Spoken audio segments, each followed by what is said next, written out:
You're listening to the Boxing Coalition. And he just broke the guy's heart. The guy had nothing left, and he knew he couldn't last another 4 or 5 rounds. Ricky Wars just smashed his soul. What the hell, let's get it. Fuck that, get your chest there, nigga. You hear me? Let's get it. Go kick his motherfucker. Get that motherfucker in. Cause see, you do this. Little step back, bang, bang, bang. Little step back, bang, bang. Bang, bang, bang, bang, bang, bang. Try and stop it. Bang, bang. Here I come. Bang. You want to throw sometime? Bang. Body shot. Boom, boom, boom, boom. Go to the body. Kill that body. You took his nuts, now you gotta take his heart. Yeah, take his whole soul away. Yeah, get out of here, Gail. I'll see you later. Life's so incredible. Get out of here. He was higher than a motherfucker. I'll tell you, he was stoned as fuck. No, it's only a majority decision if there was an even score. There's no even score here. You're an official, right? You're an official of the state. Well, then you don't understand how to score. Oh, my God. Unbelievable. The crowd here on Fuego. He's ready to be whooped, man. He's ready to be whooped. He's ready to be whooped. Alacosta stopped it. Wow. That is going to be controversial. But you really liked to stand toe-to-toe with him in the 12th round, even if you thought you won the fight. It was on. Did you like that? I loved it. What is going on? Back by popular demand. The Boxing Coalition has returned. It has been, I think, many years, Mr. Daniel, if I'm not mistaken. But the stars have aligned and we have finally reunited. Just the two of us, I should say. Just the two of us. To do this damn thing, yeah? So, Get this fool off my screen, off my telly right now. Oh, my Lord. How do you feel? How do you feel that we're live back on the air? It's a little bit surreal, to be honest. Yeah, it's definitely odd. A lot of things have changed, but I think we can all agree that it's all thanks to His Excellency that we're back on. It's because of the great turkey, Allah shiki shiki diki diki. Alhamdulillah.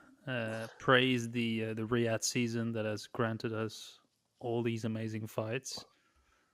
The landscape has changed indeed. Which is probably a good segue, right? Well, I mean, I wanted to ask you first, how are you currently, and maybe also look back on a couple of years ago, how do you currently feel about boxing? Because to be honest, and you've accused me of this many times, I've turned into a bit of a casual. I still follow the sport, but I'm nowhere near balls deep like I used to be, like gauging prospects and checking daily news and arguing about fucking purse bids, So Yeah. I mainly watch the big fights. How are you in it these days? I mean, I've always been a casual. Even when we were on, I would lie about watching fights, and I would just go on boxing season. I would just pick up I would just read scorecards basically from posters that I respected. But I promised to the coalition listeners that I'm going to be forthright from this point forward. But yeah, I'm a casual. But I think I'm a casual, but I'm also invested in the topics that I care about. So when there are storylines that I actually care about, when there's big fights that I care about, I am kind of balls deep in it, as they would say. So, when I see guys like Bam Rodriguez, who's probably my favorite fighter right now, I'm balls deep in that stuff. But yeah, I mean, I think boxing is probably in a better place than it is than when we last talked about the sport, and trolling aside, I think part of that has to do with His Excellency bringing great fights like the Bivol Beterbiev fight, which I don't think would happen without his financing. It is ironic though that as boxing fans we kind of got used to complaining, it's we all love the sport, right? But at the same time, I think we secretly enjoyed always bitching about fights not happening and getting stuck into the politics of it, right? Which is also fun, right? I mean, it's don't get me wrong, those were fun days as well. But I do find it ironic that now there's actually somebody, despite where they come from, who is trying actively to unite the sport, right? And people are still moaning about it and bring up shit like human rights. I get the part of hosting fights in Riyadh and in Saudi. In terms of atmosphere, there's definitely something lacking over there. I can attest to that. I've been to some fights in the UAE as well, where Jesus Christ, there must have been like 100 people there, which is shameful. But yeah, I mean, you can't fault the guy at least for trying to make the big ones, right? I think if we had him around during the Pacquiao Mayweather era, I don't think we would have to wait 7 years, probably. Yeah, I mean, I think. I mean, I just feel like I get it. The locations of some of his fights are odd. The lack of a crowd, again, pretty odd. But with a fight like Bivol Beterbiev, like it's just those. I mean, that's like the prime example of a fantastic fight happening because of his financing. These are two guys who are pretty unheralded.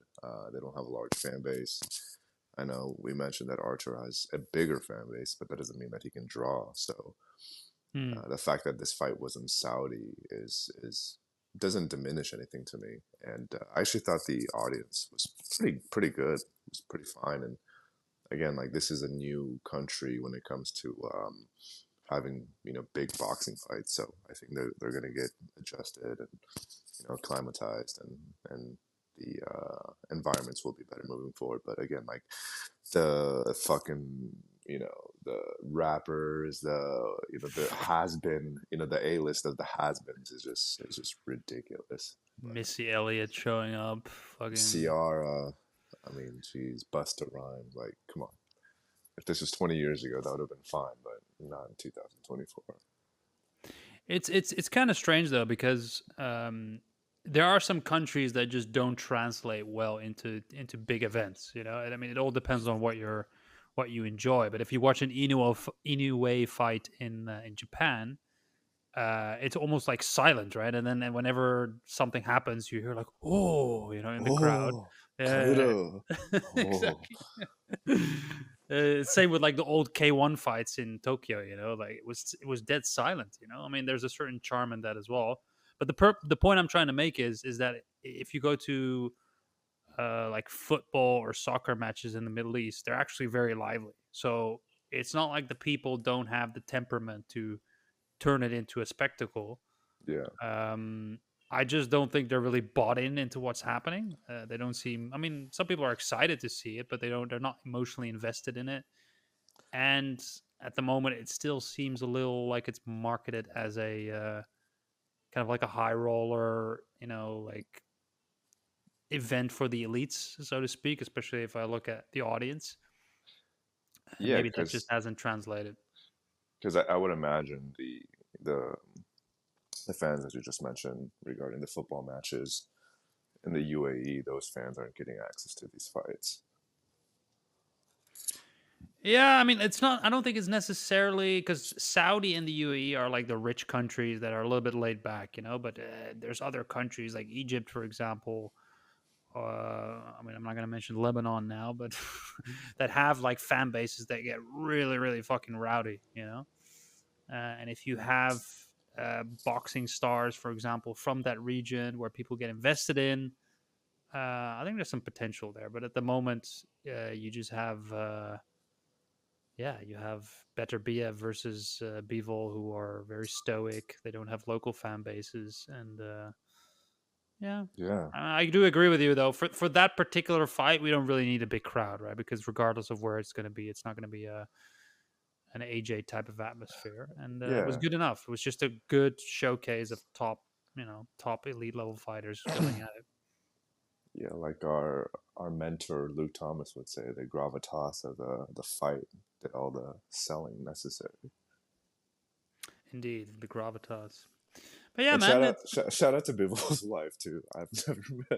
I've never encountered a crazier bitch in my life. So, Jesus Christ, that the build up to that Bivol fight and her just like giving out all of his past injury history and like the past 12 months was fucking insane. it's very weird to inject that sort of drama into a fight of this magnitude and those two types of personalities. I would have never expected something like that to happen with these guys. I mean, they seem so grounded and laid back. Yeah. It's kind of weird and awkward. And then they were not there to hype up the fight, right? I mean, if you watch the face off, yeah. they fucking hated being there, man. Especially Arthur. He's not willing to play ball And at all. it's crazy because if they did it, I wouldn't say properly, but if they were able to get that out of the fighters, I think there would have been a very compelling story to tell. It seemed like these two guys have a long history. They were on the same amateur team for a while, and just from like how Beterbiev presents himself, like I think even like within Russian culture, he does seem like somebody who just appears arrogant. And I know he's obviously he says all the right things, but I just think like he has that aura of arrogance, and that probably didn't rub the right way with Bivol. But nonetheless, the fight was great. I love the fight. Well, I mean, he's also a fucking psychopath, right? Who had a 100% knockout ratio. I wouldn't necessarily expect a guy like that to be all warm and fuzzy. But yeah, man, do you want to talk about the fight? You already mentioned you thought it was a great one. What was your assessment Yeah. overall? Who did you think won the fight? Because it was kind of a controversial decision. Yeah, I thought it was a great fight. I think a lot of people are bitching about it after the fact, because again, like boxing is so like it's so politically driven. So if you have a favorite fighter, you're gonna vouch for your fighter, and you're gonna try to shit on the fighter. But I thought, dude, honestly, I had it a draw, and if I were to give a decision, I would have given it to Bivol. But again, like it's how you score fights. Beterbiev was constantly pushing Bivol back. But again, just based on work rate, I thought Bivol did enough, even like on a round by round basis, which is how you're supposed to judge fights, right? Rather than saying like, oh, he took the championship rounds, like as if that means anything. You got to take Right. it from the champ, son. So it's like suddenly if Bivol is up 7-3, but Arthur takes the last two rounds, he wins the fight. Like mathematically, that doesn't make sense at all. It just shows you like how casual some of these fans are. But yeah, I mean, excellent fight regardless. The fact that Bivol survived and broke that KO streak just shows you how much of a warrior he is. And I always thought Bivol was an undersized 175 pounder. So for him to be able to do that, regardless of Arthur's age, just shows you how incredible a fighter he is. And on the same side, like Beterbiev is such a monster. Like he's too calculated for his own good, I think. And I think his coach, wanted him to just go for it, because the guy is just so like as much of a robotic monster as he is. Like he doesn't really let he does let his hands go, but he doesn't put as much force behind his shots as somebody like Canelo would, which also is Archer's like a positive trait about him. That he doesn't tire himself. He doesn't put everything in the shots like Canelo does. So it's kind of like you're damned if you do, you're damned if you don't. But I just wish he picked up the aggression earlier on, and I think he would have comfortably won the fight had he did. Yeah, you mentioned when we chatted afterwards that he threw a lot of arm punches. Arthur did, and I think you're right. It was strange. I thought his tactics were a bit off. I've mentioned now, sound like a broken record, but I've mentioned now hundreds of times to you and also on Twitter that he needed to go to the fucking body, right? Where was the body work? And when he did actually go to the body, there was some success. I mean, Bivol has a fantastic poker face, but I'm pretty sure, I think in the beginning / middle rounds, somewhere he went to the body and yeah, it changed briefly the momentum of the fight. But Bivol started off really, really good. I mean, I was kind of worried for Arthur at that point because Bivol was boxing so beautifully, kept him on the outside. There was absolutely no success from Arthur as well. Like, he couldn't really get to that chin. And Bivol was just doing what he does, right? Just good traditional boxing, solid jab. And Bivol is also really, really good at stealing rounds, I've noticed. I don't know if you picked that up as well. He did that versus Canelo too, but he He has some really good flurries that he sort of tactically throws in there, obviously towards the tail end of the round, to sort of put his stamp on it and to score. And from a scoring perspective, yeah, I probably had it a draw or one round for Bevel. But I feel like he did himself a little short, right? I think he could have added a little bit more activity. I don't know if he was gassed. Yeah. But the fight was there for the taking. I thought in the moments where he was controlling the fight, it was all Bevel, right? It was the whole style of the fight was in his favor. And Arthur obviously was never going to outbox this guy, but he really had to hurt him. And I don't think he really succeeded in that, right? I mean, he didn't drop him either, but if he hurt him, then Bevel was able to disguise that really, really, really well. Even that segment where he was just launching him 40 unanswered punches, right? I never really got the feeling that Bevel was badly hurt. I don't know if you had the same feeling, but he was catching most of it on his gloves, and if it was sort of hitting his head, he was kind of rolling with it. Um, yeah, it looked like he was losing all of a sudden drastically, but I never really had the feeling that he was not in control of what's happening. Right? I think he just sort of consciously chose to go on the back foot and yeah, just let Arthur wail away a little bit and then recover, and then yeah, he sort of rode out the fight. But I don't feel that strongly about either guy winning. I wasn't upset when they announced the decision. Again, everybody's crying robbery. I think it's a bit over exaggerated. And once again, boxing fans just love fucking bitching about outcomes and all that. That was a good fight, but I think we're gonna have a rematch, right? I think that's pretty much in the books, if I'm not mistaken. So there's no rematch clause, but His Excellency did say that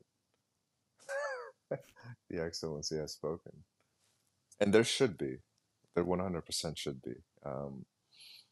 I've heard some people talking about wanting to see the winner of Benavidez and Morrell, and again, you're a casual, so you don't even know who David Morrell is, but they want to see that rematch, or they want to see the winner versus winner right away, and I don't. This fight was, when you have two guys at the top of a weight class, no matter how old Beterbiev might be, like, you have to have the rematch, especially when it's a fucking close fight like this. So yeah, I think that fight should be targeted for first quarter of 2025, and then the winner of that can take on Benavidez, Morrell winner. I mean, at this point, do we even need to ask what the fighters want? I mean, it's all about what His Excellency wants, right? I mean, if he wants it, we don't even need to argue about clauses. If he fucking wants to, if he wants the rematch, it's gonna happen. He's just gonna throw that much money at it, where nobody can say no. Right? Yeah, but I'm curious as to what he actually pays. Like, what is the premium that he pays over what these guys would have gotten with, if they didn't have him, like via purse bid? Like, does this guy actually, does he do purse bids? I mean, I'm assuming he can't because he's not a promoter, so he just like funnels cash through Eddie Hearn. Yeah, basically. And then Eddie just does the purse bids on his behalf, like. I guess I don't know how they really do it, but it's the Middle Eastern model, right? You just throw enough money at it until it comes your way, and they've done that with WWE, they've done that with Formula One, they've done that with golf, they've done that. Well, they didn't really do it with the World Cup because you have to get nominated for that, but I'm sure there was some monetary convincing going on in that. So yeah, it's. It works though. It's prize fighting, bruh. And he's just increasing the price to a point where everyone wants to fucking do it. So I would be pumped to watch a rematch. I think it's great. And Arthur doesn't seem to have really aged at all. At least that's my my assessment of it. Do you think he aged at all in the fight? Do you think he maybe was a bit hesitant to pull the trigger? Maybe. I think he probably. I mean, I know he always starts slow, but I just thought he started very exceptionally slow in this fight. But yeah, I think he's. I think I should think he will be better in the rematch just because he has a fight to kind of clear off the cobwebs. So I think he'll be, and again, the rematch, I don't know who's going to win, honestly. I think it's 50-50 again, so, which is more reason for there to be a rematch. And would you mind if it took place in Riyadh again, or would you like to No. see it in another location? No, Riyadh is totally fine. I mean, if it's not Riyadh, then it's probably Montreal, right? So, I don't think Montreal is that big of a fight area or fight venue. I mean, it could be in Vegas, I guess, but I don't think it would be in T-Mobile. I don't think it would draw enough fans. So maybe at the Garden at MGM, but yeah, fuck it. It's gonna be in Riyadh. So I don't know how many people would actually go to that fight in the U.S. It's I feel like it's only the diehard boxing fans that really know these guys, and yeah, maybe your casual visitors of Vegas that want to go randomly go see a fight, but. yeah, and do a bunch of cocaine afterwards. I agree. But I think Eddie would be able to sell at the Garden. Like I think Eddie is a fantastic promoter.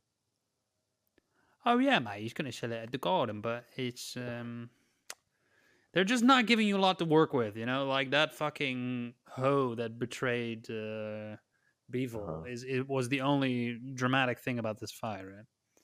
Yeah, and nobody understood what she was saying, so.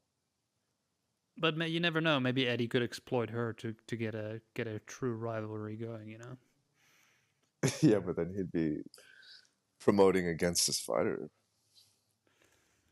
Yeah, but it's all about making the Benjamins, isn't it? Yeah, that's so sad. Poor Beevil, man. As a Korean, Beevil's half Korean. It's just sad to see the guy. I don't know what he's going through, but Jesus Christ, it can't be fun. But yep, it's another black mark on the treatment that Korean men in this world have to go through, man. It's yeah, it's so tough. I'm telling you, man. It's tough. Even when you're a successful boxer, you have to deal with this shit, bro. Yeah, very sad. But all right. What other fights do you want to talk about, bro? I definitely want to talk about AJ Dubois. Yeah, I think that was like 2 weeks before. So yeah. I mean, I'm a whore for British dust-ups with a lot of hype behind them, and what a phenomenal event! Such high drama. I can't say that I predicted this would happen because I had no fucking clue. I honestly thought AJ was gonna sleep his ass. I've been a certified Dubois hater all the way back in the day when we were still doing the podcast. I always thought he looked like shit. I thought he was robotic. Didn't seem to have a good chin either. Nor did he seem to have a gas tank. So it still kind of baffles me on how he's resurrected his entire career. But to be fair to us, I think I can speak on behalf of both of us that we've always said that AJ is incredibly flawed. And at this point in his career, he seems to have just become a wild card main event fighter. That is must-see TV because he can seem to just go down at any point. I don't know if he's turning into the heavyweight Amir Khan, but he, we don't use the word exposed very often, but once again, he was just exposed and how incredibly flawed he is. And I can never tell what it is with this guy, man. We all know that technically he's a little bit, he's a little bit basic. He's a bit plodding. He's a bit slow.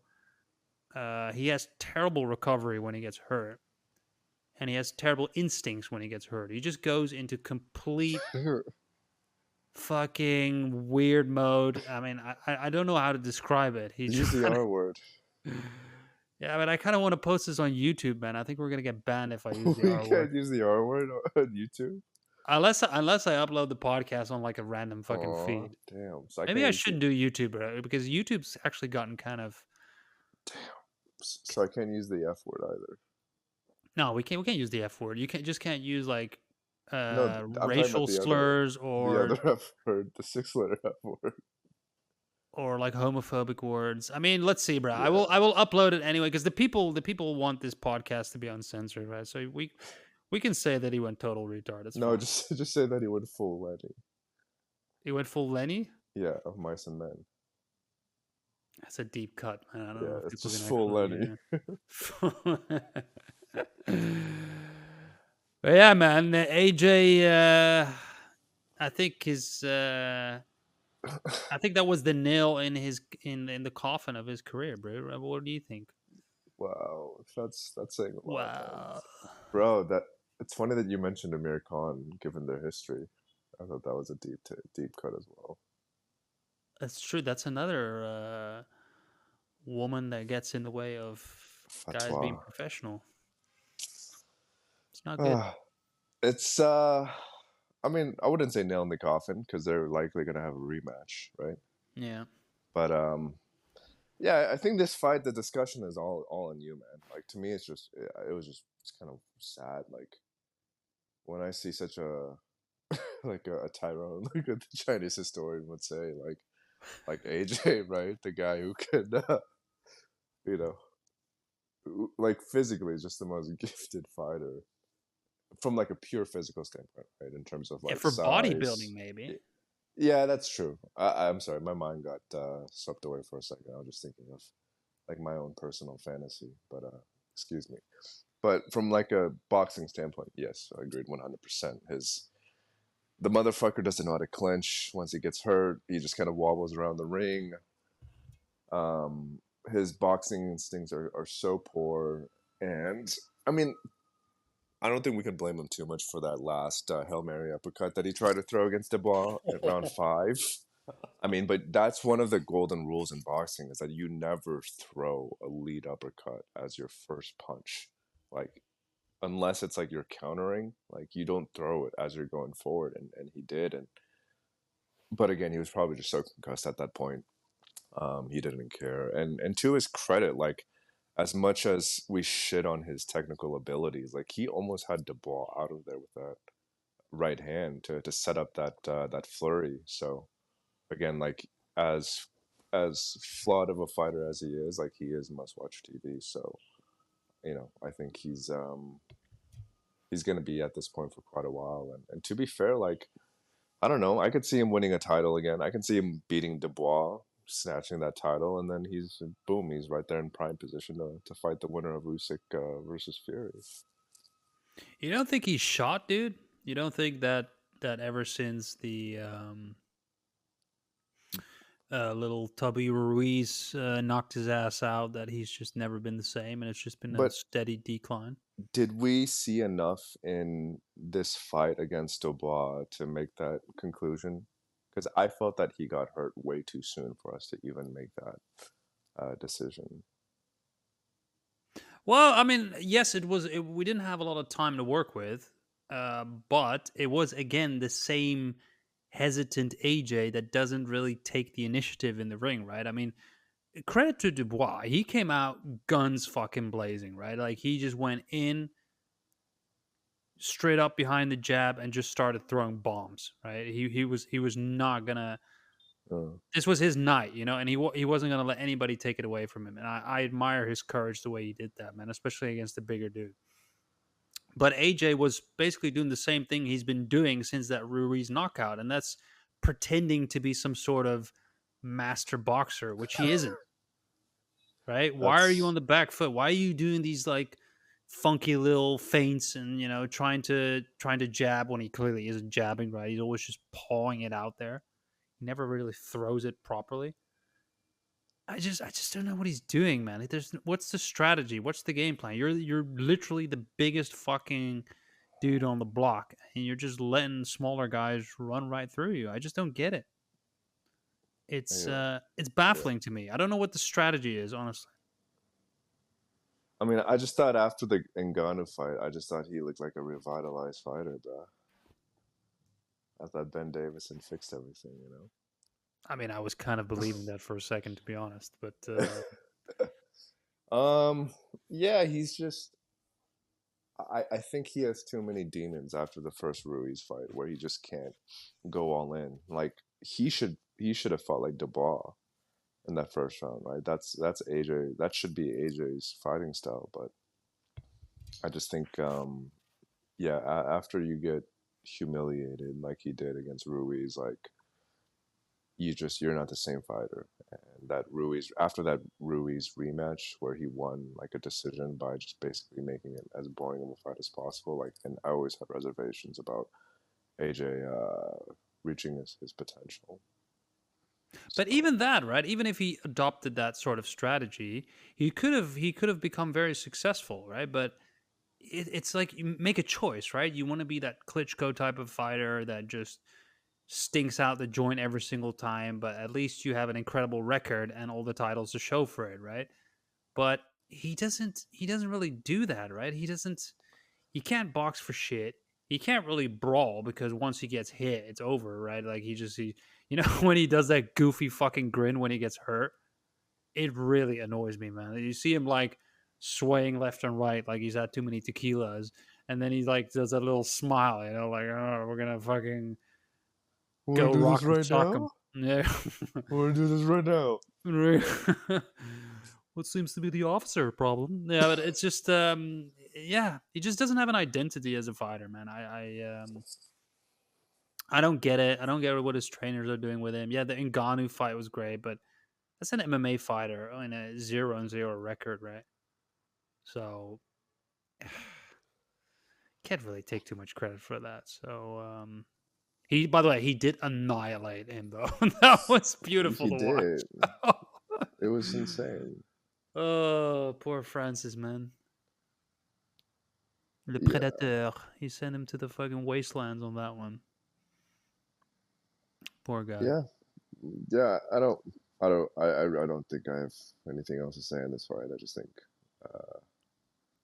it didn't really expose much to me, at least regarding AJ. It's just this is who he is. This is who I thought he was after the first Ruiz fight. He got beat by Usyk twice, handedly, and yeah, this is just kind of what we're gonna get from him. It's kind of like Wilder's career, like towards the tail end of Wilder's career. I think that's what we're gonna get from AJ. Yeah, but you can't compare the two, bro. Wilder was like doing ayahuasca and mushrooms and having a spiritual journey.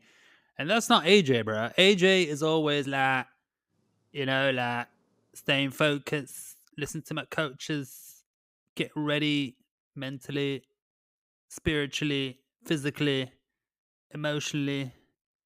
Like, it's boxing, man. It happens. Yeah, That's he's it. kind of like the Luke Rockhold of boxing. I think Luke Rockhold is unintentionally funnier than AJ. That's fair.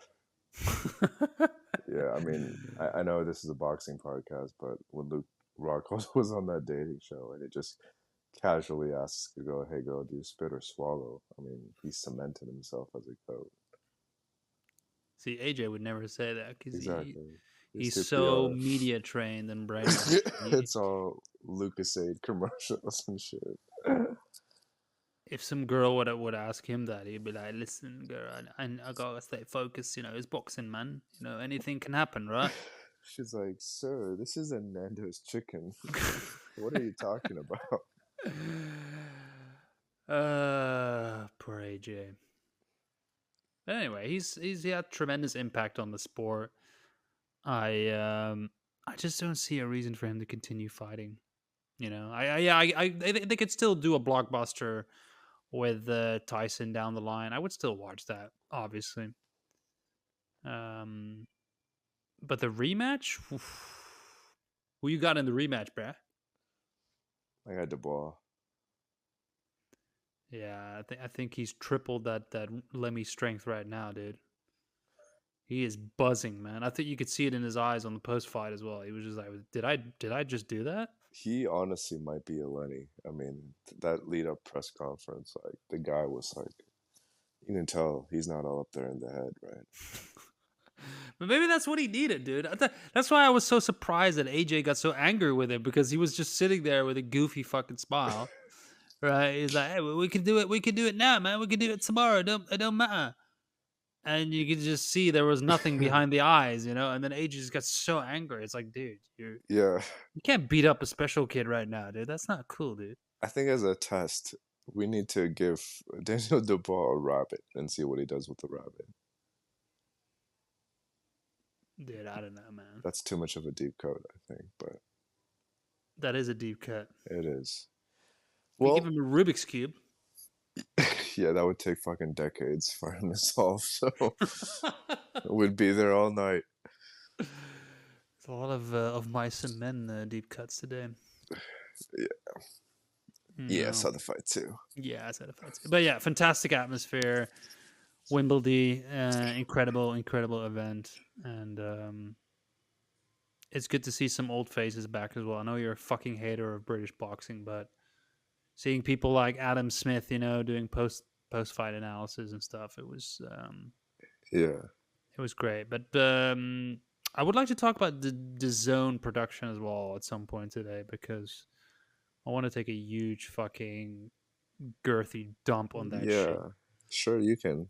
I don't really have anything to say, but Yeah, I don't get it. I don't know why you don't care about these things, because you still I just don't. I just care you about the still fight. jerk off over the fucking 24/7s on HBO. So you must care about production. No, that's the lead-in production of a fight. I care about that. I don't really care about commentary because it doesn't affect the product. In the sense of it affects your enjoyment maybe on a subjective level, but it doesn't change the outcome of the fight, is what I'm trying to say. Yeah, but I mean everything, right? I mean the whole build up, the pundits, the broadcast, the I don't know what they call it nowadays. What is their version of a 24/7 called? I forgot. Well, yeah, that thing is just horseshit. But I just have an affinity with 24/7 because I still watch that shit like when I'm running or when I'm working out. So that's the lone reason why I care about that. But like, yeah, DAZN is dog shit. Amazon Prime is. I mean, you want to talk about dog shit production? Amazon Prime is dog shit, right? All of these companies suck dick. Like, fucking what are those two New Yorkers like from Brooklyn? You feel me? Like, yo, my name is Rock and Abak and Atak. Like, bro, shut Mark the Regal, you fuck mean? up. No, I'm talking about those two fuckers from DAZN. Like, they're trying to bring the quote unquote urban scene. Yo, what up? Yo, I'm Mark.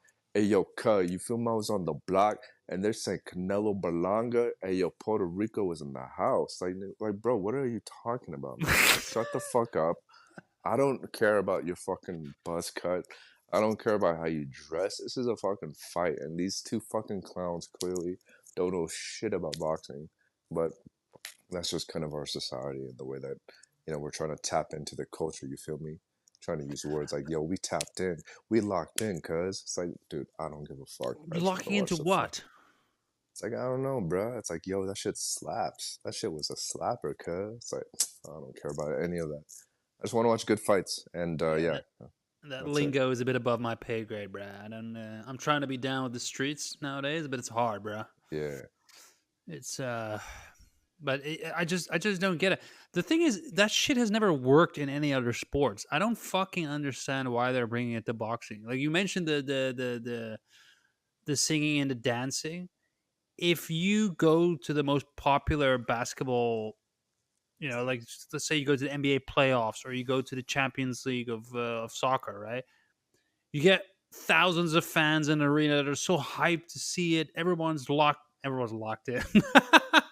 Everyone's ready to go, you know what I'm saying? And then you get like 45 minutes of some washed up pop star. Like people would be throwing bottles, Stop that shit.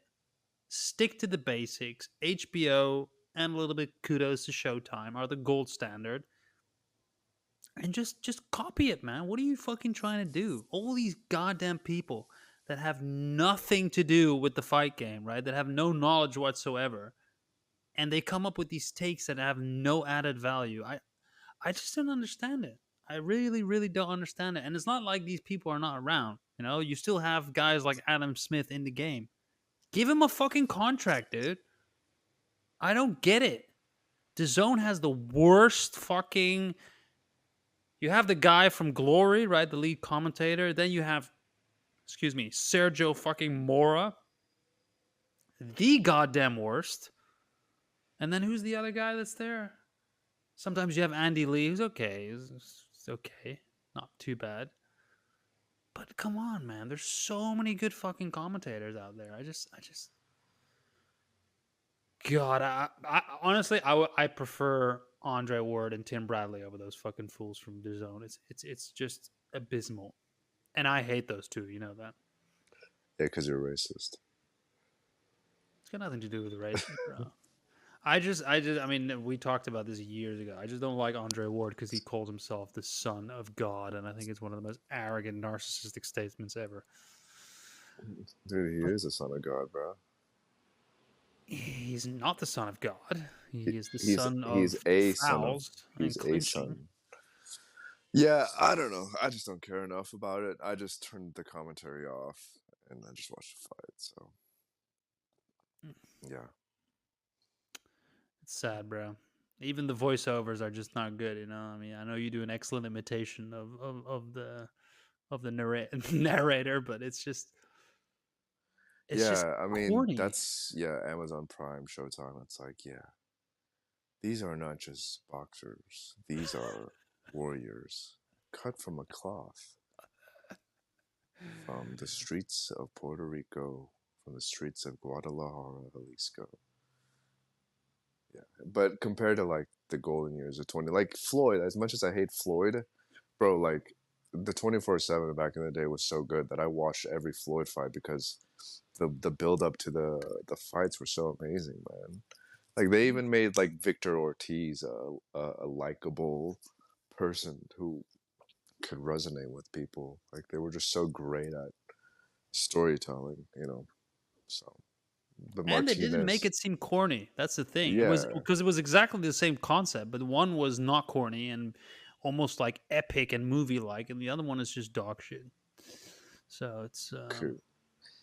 Yeah. key. Yeah, bruh. What? So I mean, we have like fucking how many years? Like 5 years worth of fights to talk about. But are there any so ones that stand out for you that you really, really want to discuss? I mean, we had a couple of bangers. We had a couple of high drama moments.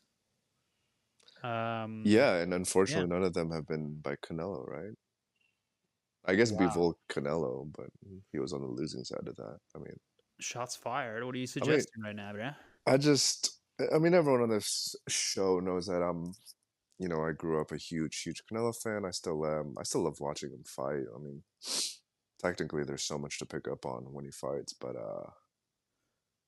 it's just a damn shame that he's hasn't fought anybody relevant after the Bivol fight. So, really nothing to say, but just the fact that we didn't get the Benavidez fight at 168 is just really confusing to me, and especially when Benavidez was a mandatory. He held the WBC interim, or not interim, but the one right before, which suggests that he should be the mandate, and we never got that fight. It's just confusing. When we got that, but there's not much to discuss on that. I just wanted to kind of air my grievances. But I mean, we had Haney Garcia, right, which was like the fucking event of the year. Not the fight of the year, but in terms of just like storylines and all that, it was definitely the kind of the event of the year. Dude, I still don't really know how I feel or how I should feel about Ryan Garcia. It's really, really strange. I think any other fighter with his track record, I would immediately start shitting on because their credibility is pretty much gone. But he is just such a wild character. And it escalated so quickly as well, right? I mean, he came up in the scene as a fucking God-loving pretty boy, It was interesting to watch. I've always enjoyed watching him. But then something just snapped and he turned into a complete lunatic. And there are always moments with this guy where you think, like, is this a troll? Like, is this an act? And then he starts doing what he does, right? Then he starts missing weight. Then he starts pissing hot. Then it just never ends. And it's like a train wreck that I can't look away from. And for some reason, I still don't dislike the guy. I don't know why that is. Maybe because he's entertaining me, I have to say, when he beat your boy up, I was pretty fucking ecstatic. I think the reason why you probably don't dislike him is because you still think he's trolling, and there's a fine line. But like, I'm not trying to get all like PC warrior here, but come on, when he says the N word and says like "fuck black people," like something along those lines, like I can't give him a pass anymore. Like he's Did he say just a that? piece of, yeah, he said something like F, N word, like regarding something like comparing them to just crazy shit. So yeah, you shouldn't fuck with him. He's a piece of shit. And I don't give a fuck what's going on in his head. He needs help. Like, you go to rehab, get your shit together. But until then, like, I don't give a fuck what happens to him, man. Yeah, I mean, the okay, if he said that, that's terrible. But it's also it also affected his fighting career, right? I mean, we can pretty confidently say now that he's on some shit, right, in terms of substances, and just not making weight is very unprofessional as well. I always have scrutinized that heavily in the past, and I will continue to do so. But yeah, I just cut him a little slack because he beat the crap out of Haney, and I fucking despise Haney, which is so much fun to watch. Yeah, and Haney's not doing himself any favors by filing lawsuits. That's but his at the dad, same bruh. His no, dad is a and it's fucking also bum. like, I think people are kind of giving Haney a little bit of too much shit, in the sense that, like, yeah, the battery charges are insane, they're absurd, but that was a charge that was, I think, tacked on. Like, when you're filing claims against people, you just file on as many claims as you possibly can. And I think their main claims were just basically just like breach of contract with respect to Golden Boy not paying them their just due. So, but yeah, this fight flopped. Like, Oscar does those clapback Thursdays. It was like, "Hey, Eddie Hearn, you're a piece of shit," and he's like, "My fighter Ryan, you say I don't have any superstars? Well, then who's this? This is Ryan Garcia, who beat your boy." And like, funny enough, like, he was shitting on Devin Haney, and he was like, "Devin, you just gotta understand, brother. You're not a star. This fight did 300,000 sales." I was like, "Yeah, Oscar, what does that say about you as a promoter, bro? Like, you have two fighters at the top of their divisions, like, who are young, and you can only do 300,000 buys." Like, yeah, I mean, as funny as Oscar is, like, he is a horrible promoter. He's a fucking idiot. So I the fact, disagree. yeah, I mean, we all know that he's a fucking moron. I mean, I love him because he does a bunch of cocaine. Like, I love that, but the guy's a fucking moron. So, but yeah, I think he's the goat. I think he's the fucking goat. that fight was, yeah, it was incredible to watch. It was like something straight out of a movie. Like, the fact that Devin wasn't disciplined and got caught repeatedly. I mean, one thing you have to give Devin credit for is that he has a massive heart, but he is extremely flawed. And it's just crazy because when you watch him like train, like, he it looks like he has power.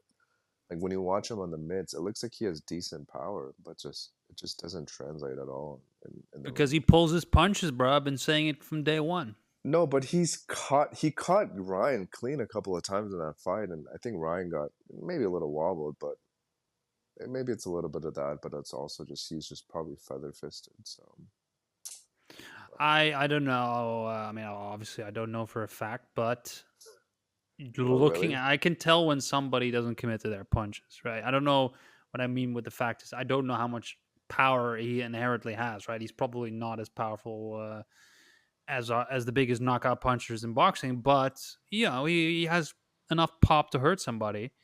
That's obvious, right? But I can clearly see that he pulls his punches. It's But very evident. he does that all the time.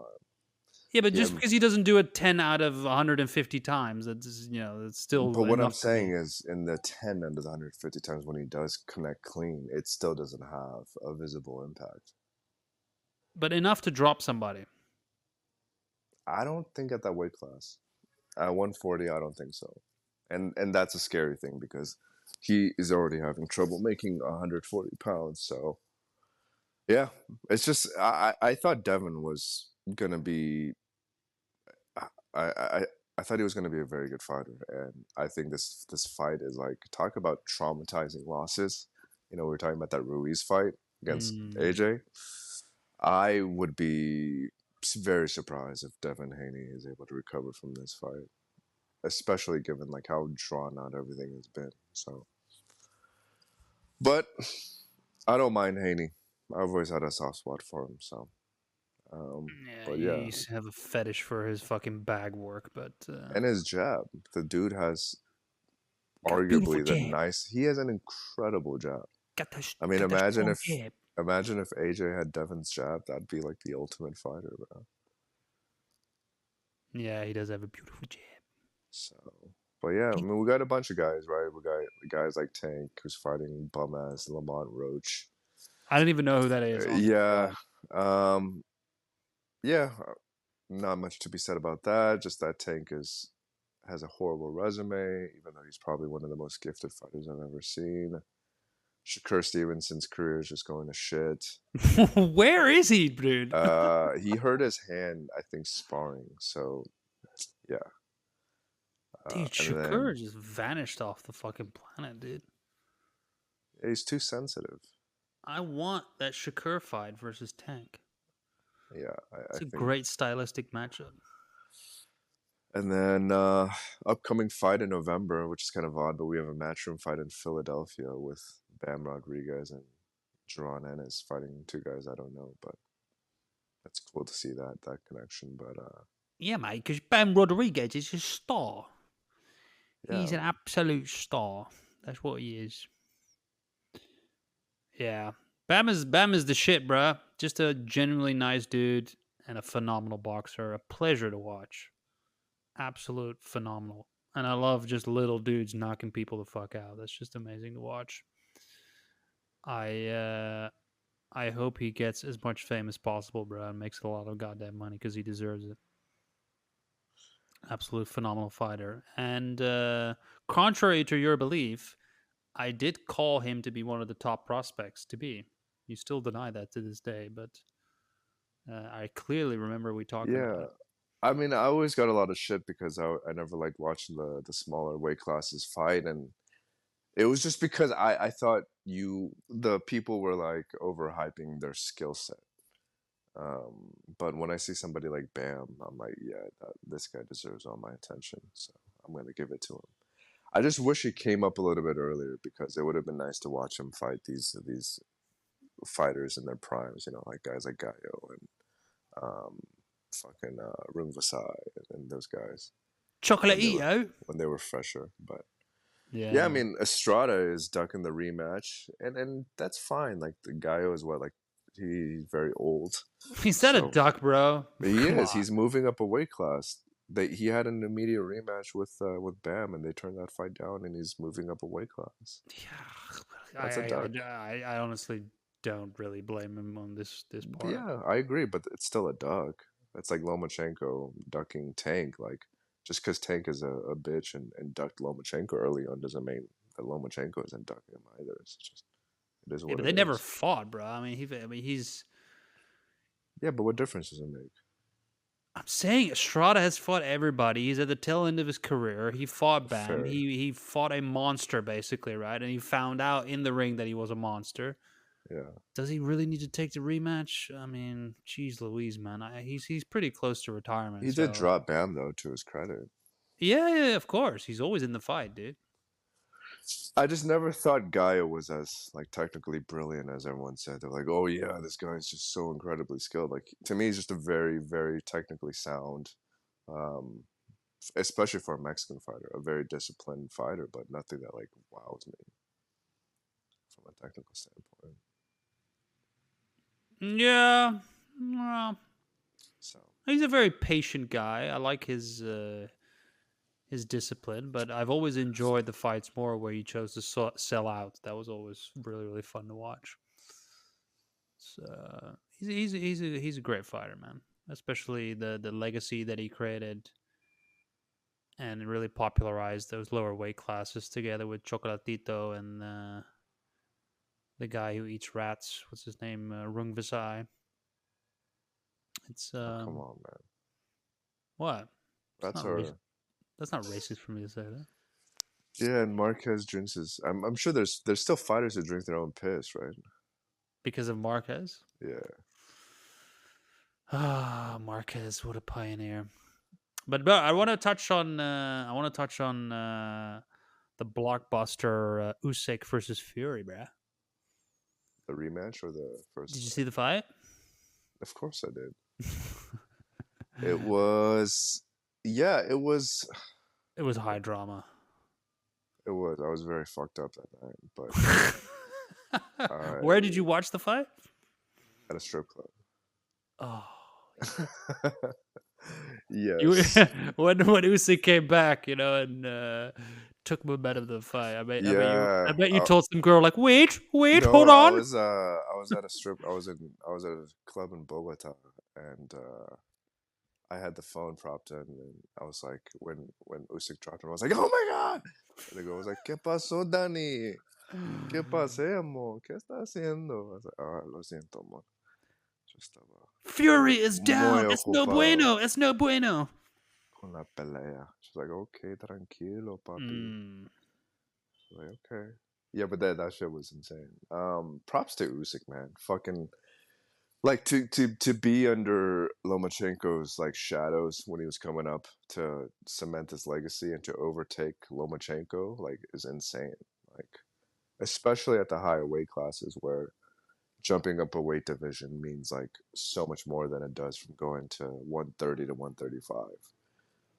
The guy is just, I mean, you have to make have the discussion like how like historically how great of a heavyweight he is just because of what he's been able to do in such a short period of time. Like it's incredible. Like he might not be as glamorous as Lomachenko, which obviously makes sense given that he's 80, 100 pounds more than Lomachenko, but he's still just so effective in his footwork, his ability to throw hard punches off of angles at that weight class is incredible. To be that nimble on your feet and still be able to generate, a lot of power. Like he's not a heavy puncher, but for his like it's his technique that allows his power to move up at heavyweight, where he's fighting guys that are like 40 pounds heavier than him, and it's really masterful stuff. He's pound for pound number one for sure. Easily, it's not even close. I think masterful is the right term for him. He's an incredible fighter, and I remember back in the old days, I used to sometimes criticize him for being a little bit passive in the ring, a little bit too much of an amateur style, and he also has switched that around, right? Like he knows now how to switch up multiple styles. He knows how to fight on the back foot. He knows how to apply pressure now, which he never really did back in those days. I think out of necessity. Interesting. Why do you say that? Because at heavyweight, you need to keep these guys off of you. Otherwise, you're not going to be able to dance around for 12 rounds. Even against a guy like AJ, who's so much better than, like, you can't just be at the end of AJ's shots. So you got to get the respect early. Kind of like how Bivol tried against Beterbiev. You just got to stand your ground and show them, like, yeah, if you're going to be too aggressive, then you're going to have to pay. And he's done that masterfully at the weight class. It's incredible. I mean, if you see also his, the challenges that he has in front of him, for example, versus Fury, when he had to, close that distance, get into that range to fire off his shots, you can see him in the ring, like looking, moving, trying to find openings. He's so creative in there. He's so disciplined at the same time. He looks for openings without ever fully sacrificing his defense. He's got a fucking great chin. I mean, to fight those big ass dudes and then be able to take those shots and survive. I mean, he's only really been hurt massively to the body. Ironically, he is an incredible guy, man. So resilient. The stamina is incredible.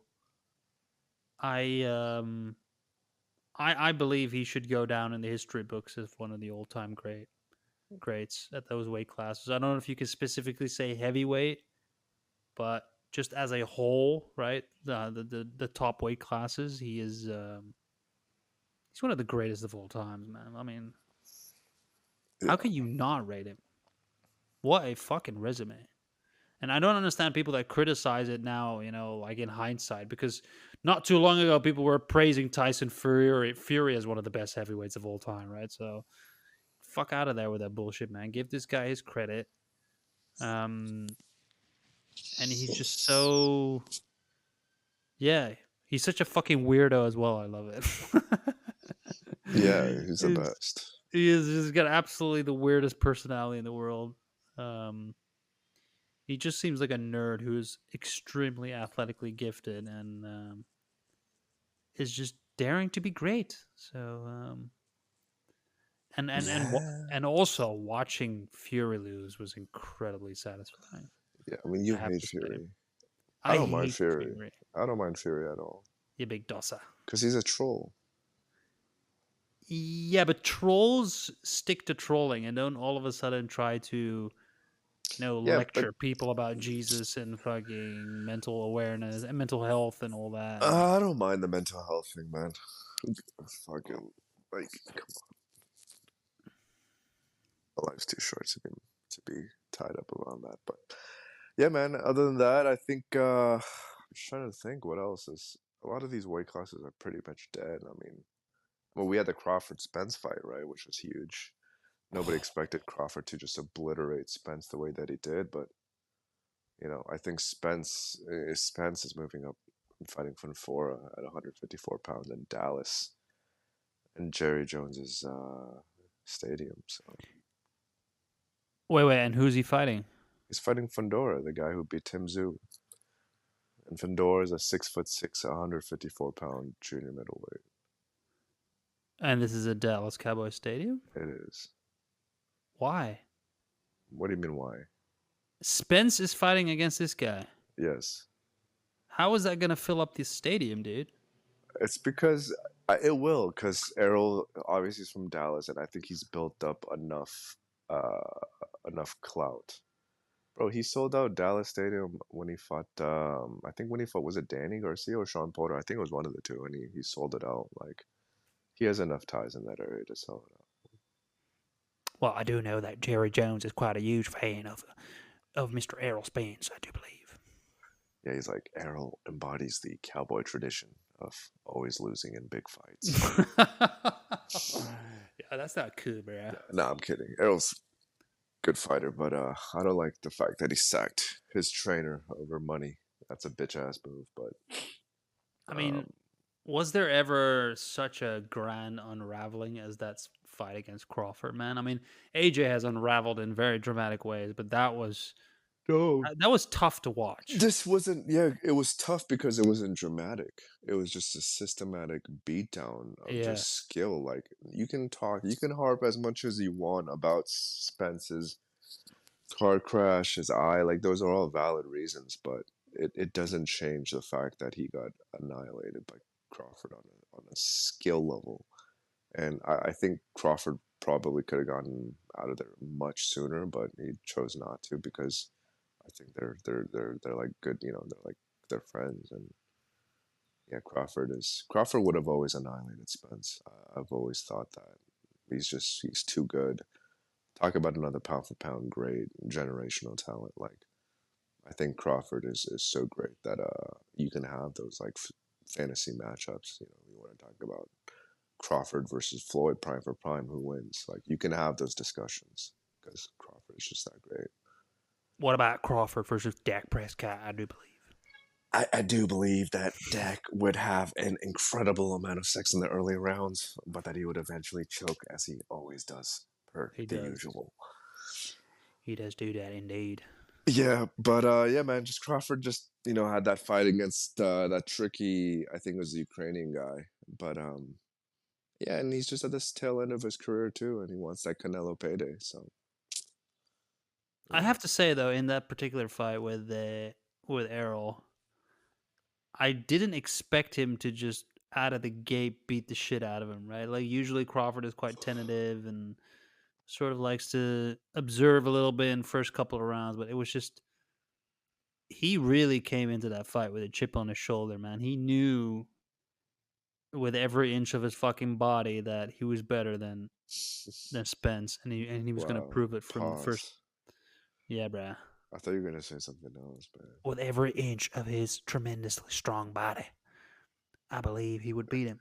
It was, yeah, it was rough to watch. And I like Spence, man. Spence is such a nice fucking dude, man. I know you're gonna ask me how you know that you've never met him, but Yeah, he but just comes to me. what he He did just to his strikes me trainer, as a lovely guy.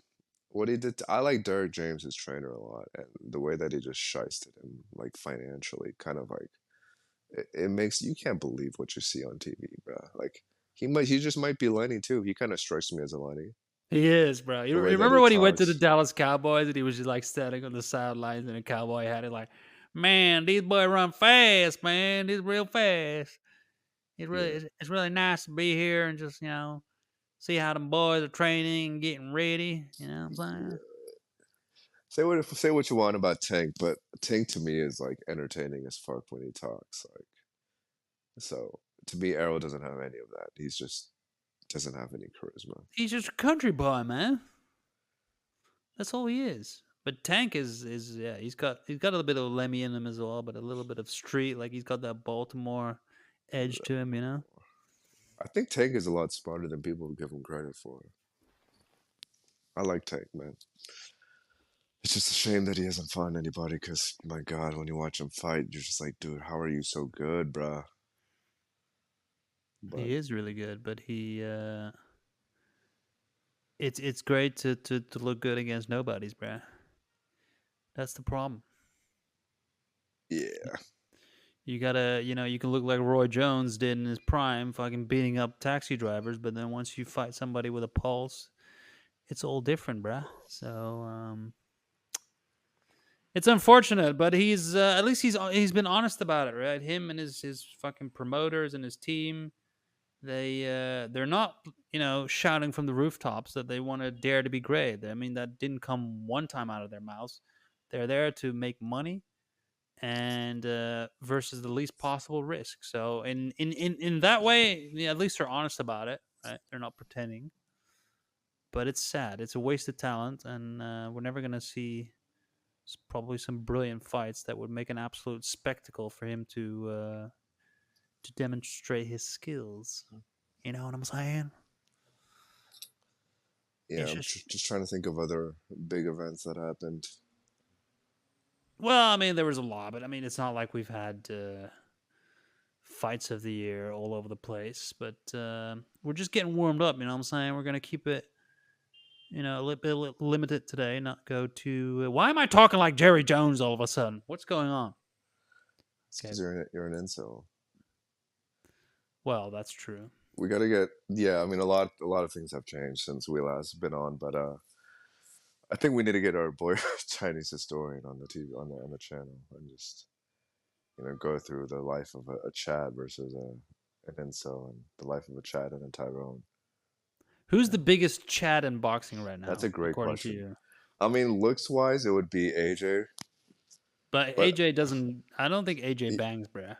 Yeah, I think it would have to be Canelo. Still. Yeah, but Canelo's married, bro. That is not really Chad. Dude, that doesn't matter. Chad is strictly about your aura, bro. Which is it's another also about your body count, though. Is it? Yes, dude.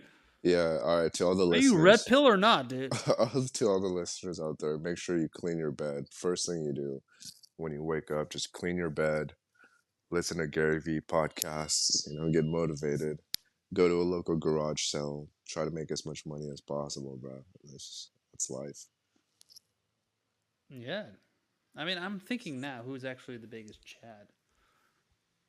So, even though I don't really like him, your boy CP has got some Chad energy as well, I have to say. Dude, the guy's married too, bro. That's ridiculous. Yeah, but not with the girls, man. He's got that. He's still got some Chad energy in terms of promoting fights. He likes to get into it. What about Sonny Edwards? Yo, I don't know about that, man. We might be underestimating Sonny Edwards. I think he's the type of cat who goes to fucking Marbella and just gets a lot of puss. Yeah, but all 2s and 3s, right? Yeah, but that's a given. He's British, so it's not. You can't really discredit that. Yeah, I mean, shout out to my boy Caleb Platt, man. I mean, I've always rode hard for Caleb. always fighting the best opposition, but falling short just because of probably his size and just his lack. Another guy who lacks power, but he clearly doesn't commit to his punches. So, but shout out, man! You didn't watch that his last fight against Trevor McCumbee, right? I don't even know who Trevor McCumbee Yeah, is, it but was I think I watched the highlights on. yeah, YouTube. great fight. But yeah, man, just waiting for the other big fights to materialize.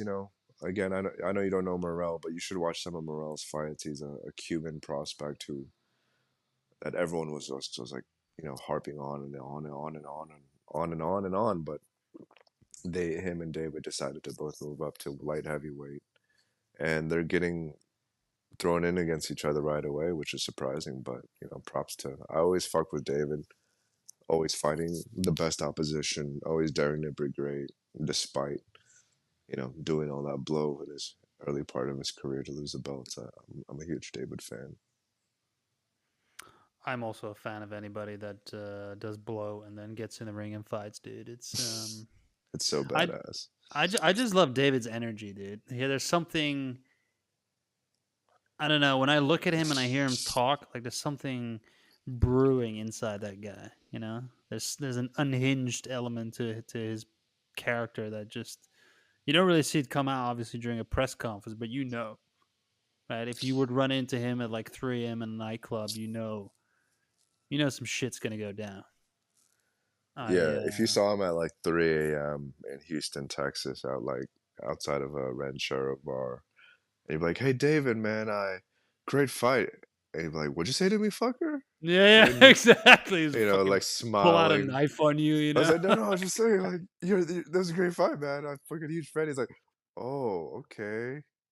Let me buy you a drink." He's just a crazy move. But David's a dope dude, man. I've seen him like coming up since he was like a kid when he was super fat. Like he's always been super, super nice. But yeah, if it wasn't for fighting, he probably would have been a serial killer. I wonder if has Ellie Sackback ever tried to interview him? Are you trolling? I don't remember. He's interviewed him like 1,000 times. Oh, yeah. I don't. Watch Ellie talk anymore, about dude. the ultimate Lenny. Ellie Sackback takes that easily. I But he's I think still here, dude. He's still doing the damn thing, Which even though says- we've been out of the game for years, yeah. I think that says a lot about boxing, man. That people fuck with a guy like Ellie Sackback, who's the biggest rat there is. You little fucking rat. He's a fucking rat of a thing, man. Who's a bigger rat, him or Abdulaziz? I would say Abdelaziz because he ratted like on a federal level. So at least our boy Sackback never got the government involved. Oh, incredible. Reporting. Yeah, bro. There's a lot of. I should do Clapback Thursdays, man. I mean, Yeah, dude, we didn't close the Chad question, but Oscar is probably the biggest Chad on the block. Yeah, but I thought Chads have to be straight though. What do you mean straight? Like sober? Well, they have to be heterosexual. I'm pretty sure Oscar got fisted a few times. Yeah, but he still likes women. He just Are you likes. still a Chad though? If you like dress up in fishnets and all that shit? If you enjoy it, there's nothing wrong with it. There's nothing non-Chadish about it. How? Or un-Chad-ish. So Chad is strictly about body count? I think it's about body count. I think it's about confidence and thinking about how much money you make. And it's just about being an alpha, you know? Bro. When you enter the room, you know who the Chad is. And Oscar is one of the biggest chats there is. I think we could make this podcast super successful with the incel community. The red pill movement. Well, we lasted about 45 minutes being serious, actually. I was kind of surprised how civilized the first part of this podcast was. But now we're getting into the real meat of things. You know what I'm saying? What if I told you that to be a Chad, you don't need to do any of this stuff? Yeah, but shouts out to Oscar, man. I wish I could have lived his life for like a week in Vegas, man. Just imagine, like, what's another fucking underrated moment was when Julio Cesar Chavez Jr. after the Canelo fight got caught with 5 prostitutes in his hotel room doing cocaine. Yo, shout out to Cesar Chavez, bro. What a legend. Imagine getting your ass destroyed against Canelo and just going to your hotel room while your whole family's in the building and you're just there with like 5 like escorts. What a legend. You know, a part of me always had an understanding for Julio, man. Just imagine how he grew up, bro. It must be difficult. I always thought he was underrated, man. Like, I thought his performance against Andy Lee was pretty fucking good. Like, considering his limitations. But, you know, I think that was like a one fight type of thing. But I think he had a lot of gifts from his dad, right? Genetically, yeah, his body shots were incredible, bro. good body shots. He was just a weird guy. Just Great no chin. discipline in the ring. Yeah, Fucking probably did a lot of diuretics all the time to make the he weight. did 100%. Just not no discipline. You know, if he had And more discipline, he'd probably be a decent champ. yeah, I mean, probably the best 24/7 moment was him just eating cereal and then doing some fucking mitt work and then jumping in the pool. Like, what a legend, man. The guy's a fucking legend, dude. I will always be grateful to people that have given me moments of high drama in life. And that last round versus, I've said this before on the pod, that last round versus Sergio Martinez was, oh my God, I fucking screamed so loud. Chavez has his chance. They're on their feet in Vegas. Unbelievable, bro. Unbelievable. And it was such a dog fucking, I say a lot of dog shit today, by the way. I don't know why. But it was such a crap ass fight. And then all of a sudden, in that last round, oh, great moment. Against such a beautiful man like Sergio. Yeah, but there's not much of that left, dude. Sergio has aged very badly. So is Chavez, man. Chavez Chavez looks like a crackhead now. Chavez looks like a crackhead My Chemical Romance fan. It's incredible. Yeah. No, it's so sad to see Sergio. But Sergio is actually, he's doing stand-up comedy in Argentina, bro. Really? Yeah. I mean, I love boxers who just have like a lot of interest, and Sergio just always seemed to be like a very well-mannered and cultured individual. So Is it better than B-Shabs, dude? the Gringo Papi, Yeah. I would venture to say so. That it You would probably venture is. to say so? Yeah, that would be my estimation.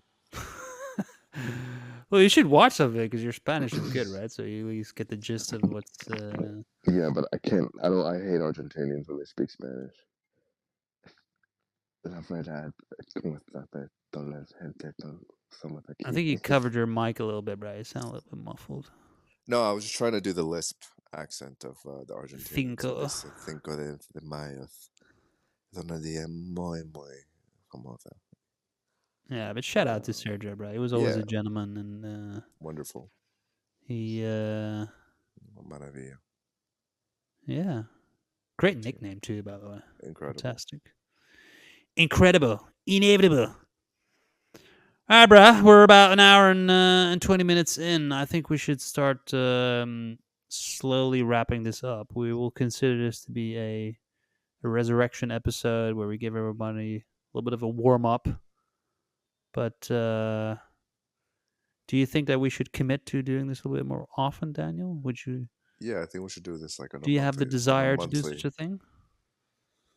Yeah, I think the days of being having like the benders has probably passed me. So we should do this on like a monthly basis. Are you saying your benders got in the way of being a professional podcaster? Yeah, I would say so. Coming off of the Oscars shit sometimes.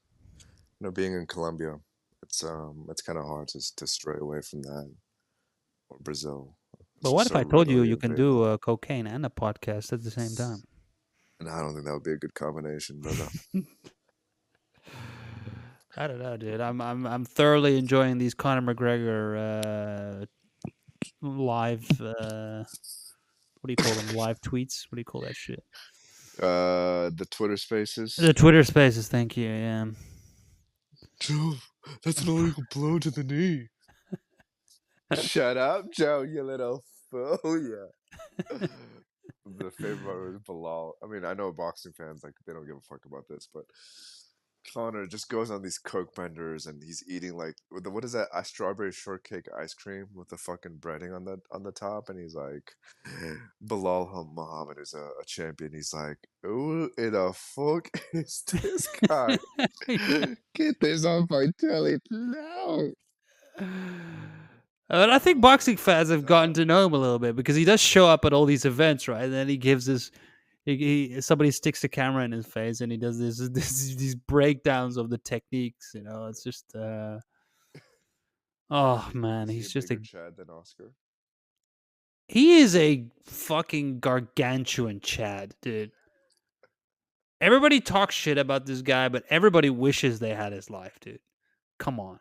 Like, that's too much cocaine. He is a fucking baller, dude. And he's just so funny. And he is. I miss his fights. I miss them dearly, but you know, those 2-minute YouTube segments that I see once in a while pop up, they're just absolutely hilarious. So he's and you know, we saw him recently in Marbella, you know. I don't want to derail the conversation, but he's pretty fucking good at promoting. So I think he has a future. Forge Irish stout, yeah. Exactly. Damas y caballeros. He just needs some more of that AJ discipline, you know. He needs to. He's got to stay focused, man. You know, it's the thought game, you know. Anything can happen. So oh, man. So yeah. Any closing thoughts for today, Daniel? You wanna just share some wisdom to the fans? Just keep executing. All 10 of them. Every morning, make up your bed, just execute, get passive income, you know, and just get your body count up, bro.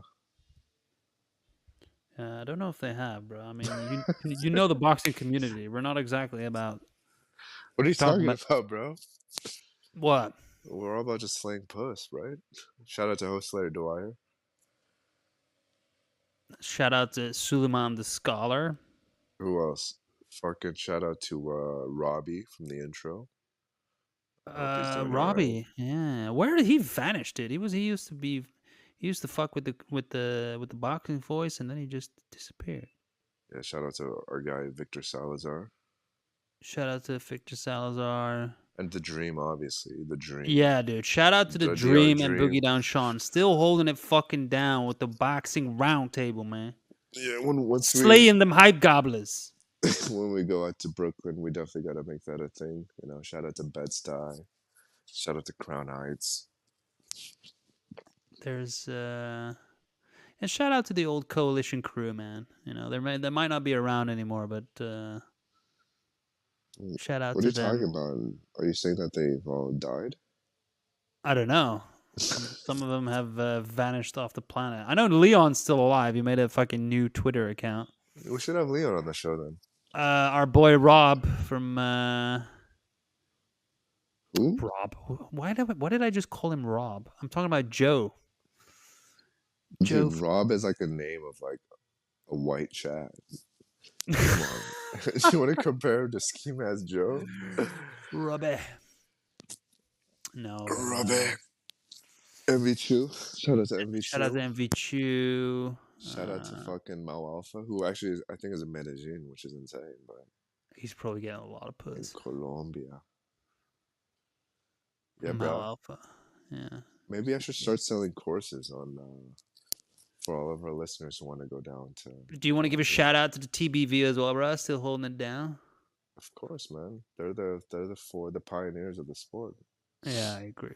I think it's amazing that a lot of these guys are still holding it down strong, you know, doing fucking 4-hour live broadcasts still on YouTube. It's incredible. So it is incredible. There's definitely a lot of ladies that are calling in, so for them to be able to put up with that. I wanted to shout out a few guys as well who've been asking on Twitter for the show to return. I actually don't remember their names, but you know who you are. Just look it up on Twitter real quick. Yeah, I'm trying to do it right Then now, I bro. can just fill up the void. But yeah, man, Oh, it's just hang go. on. Shout out to Black Ski Mask Joe, dude. He.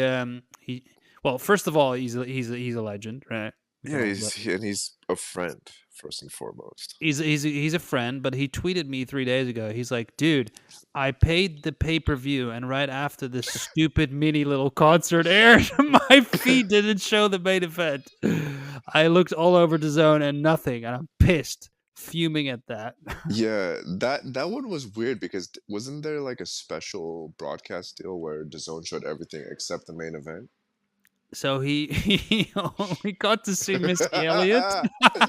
Bro, imagine that's like you thinking you're gonna go on a date with fucking, the hottest chick ever, and then you end up with nothing as you get there. But let me go down the list, bro. Now we're at it anyway. I have Scott Wood from Twitter. Shout out to him, bro. Longtime fan. He's got the Awesome for 1,000 Yeah, that's emoji. from South Park. Yeah, exactly. From Butters. Yeah. Shout out Butters, man. Shout out Butters. Who else do we have? Oh, shout out to Cooperville, bruh. He's Who got the a fuck really is weird that? Twitter handle, but he was asking me constantly, when's the comeback? When's the comeback? Hey, yo, pause, bro. What do you mean pause? Haven't you seen the Mace Cameron podcast? There's nothing gay about that. What are you talking about? You know, Mace and Cameron, they have a podcast. I don't know who you're talking about. Mace and Cameron, bro. Mace the Fucking- rapper? Yes, and Cameron. Dude, They have fuck Mace, dude. They have a podcast, and they just say pause before everything. So Mace anyways. can't even talk. Who would listen to a podcast of this guy, dude? but Cameron can. That's Mace rapper, dude. All right, going. shout out to Beast Mode Boxing. Shout out to Sir Arthur Arthur Dane, aka Brian King. What a legend. Holding it down in Thailand. I think he's single-handedly keeping the economy afloat in certain parts of Thailand. In Thailand. Sawadee ka. Yeah, and of Glasgow, of course, bro. He's a local hero in the Glasgow boxing scene, isn't it? Yeah, shout out to Josh Taylor. Shout out! Oh, why you got, dude? We didn't talk about the downfall. Shout out to my boy Josh. Teofimo Lopez. Fucking Josh, dude. He used to be my hero, dude. Go on. Shout out to Ricky Bones. Hey, Ricky, keep your chin down and just box him, lad. What a legend of the game. Shout out to Vic Salazar, dude. Shout out to Mario Munguia. There's too many people to name, dude, but yeah, Mario. shout out to Shout out Joe, to you him. feel ya. Let me check my DMs, bro. Maybe Shout out to somebody- fucking Lex Ruger. Yes, Loco Mexican, still Loco holding it down. Mexican. You know, a lot of people make fun of Loco. You know, he's a little. Why? He might be a little challenged, but he fucking travels, dude. He still goes to fights. You know, Dude, He's- people he's- who I don't even believe you, but somebody who would make fun of Loco are fucking retarded. Like this dude is Yeah. an actual boxing judge, right? For amateur fights. Is that well, really? Yeah, he travels. Like, dude, talk about like there's so many pussies in this world who like are afraid to do things, and fucking Loco's holding it down, like doing stuff that he's passionate about. So shout out to him, man. That's fucking dope. It's incredible. It is. It's incredible. I was just kidding about him being able to challenge. You know, I love you, Loco. I also like swearing at him in Spanish and on Twitter. It's always good Like fun. what? I just call him Puta? puto. I just call him puto. And speaking of putos, man, I know I don't hear from him very often, but I miss Abe. He's a legend of the game. Of course, He man. is. Shout out to El Camino Electric Services. You know. Yeah. I think One of- Abe put me on to the fucking Pablo Escobar lifestyle. So shout out to Abe for that. I wonder what he's doing these days, man. Reach out, Abe. We miss you. You showed us a good time when we went to the United States of America. And he's a longtime funder of podcasts as well, right? He's a longtime supporter. Yeah, of but not BV. our podcast, so that doesn't matter.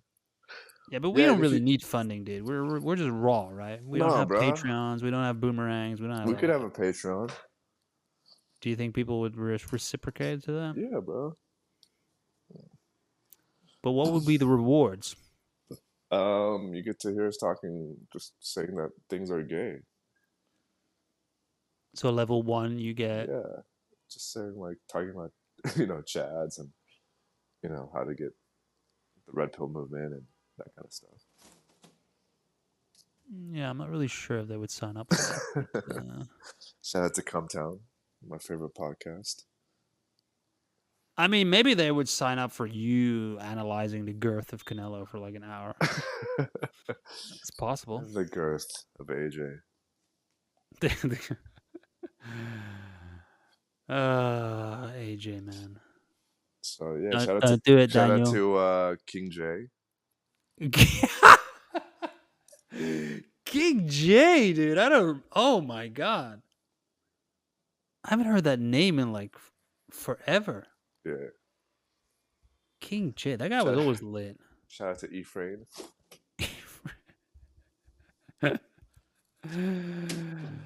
Ephraim, bruh. Oh, shout out to Joe Habib. Yeah, dude.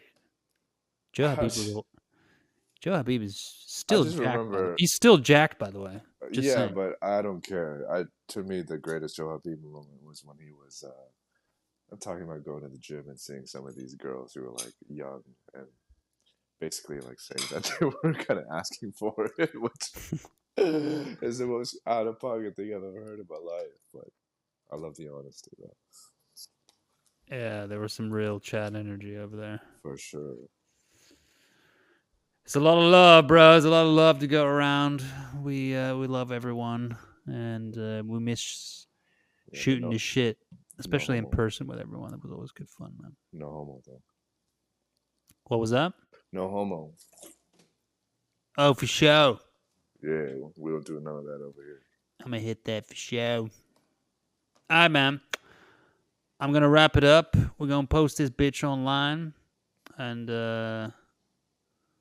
let's continue. Hey, the but let me ask you a conversation. really important question, though, bro. Ask me though, Who do you think's gonna win the election, bro? bro. You want to turn this in? You want to turn this into a 4-hour podcast right now, dude? Nah, I'm this'll be- balls deep in American politics, dude. This will be a Patreon. Yeah, this motherfucker is more invested in American politics than I am. Yeah, because you betrayed your own country, dude. I do believe. You just don't appreciate the real America, dude. Yeah, whatever, bro. Whatever. Whatever. It's like, yeah. What is it? Fuck you. Yeah, you can't be done with this interview. We just started, so right, or whatever. You're on steroids. All right, man. It's been good, Danny. Thank you for your time. Appreciate you co-hosting this with me. Con gusto, amor. ¿Qué? Con gusto. Thank you. And see y'all in the next one. Peace out.